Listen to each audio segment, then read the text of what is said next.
I began working in the health and social care sector back in 2012, where I worked as a support worker with adults with mental health issues, associated learning difficulties, autistic spectrum disorders, and complex care needs.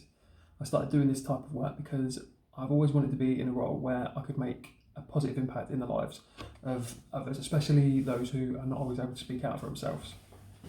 Prior to me working in this role, I was out of work, not in education or training. I was in a pretty bad place mentally. I was homeless and living in a hostel in Peterborough. It was around spring 2012 when I began working with support from like a local college, housing services, and some other services as well, where I was able to get my life back on track. I was fortunate enough to get some training opportunities, and this enabled me to start working as a support worker. I believe that my passion for working with vulnerable adults has developed over time because I know how much of a struggle things can be if you don't have the right support around you. And if you have other vulnerabilities, then this only makes the situation more complex. So I know how important it is to have the right support in place, and I've seen firsthand how a good social worker can make such a difference to somebody's life.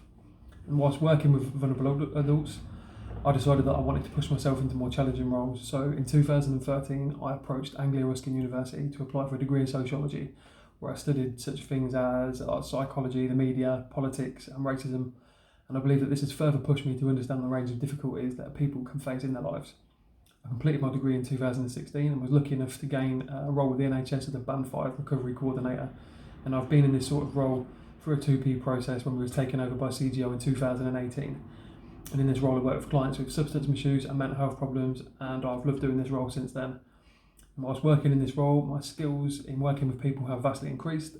I feel I'm able to support adults in making changes to their lives, and this I feel has given me the drive to put myself into ever more challenging roles. I've undertaken SFBT, CBT and motivational interviewing like workshops just to boost my skills and my knowledge, and I've been lucky enough to work alongside numerous professionals in housing, mental health, benefits and the DWP, CPFT and the Improving Access to Psychological Therapist team, domestic violence practitioners as well as criminal justice across Cambridgeshire and Fenland.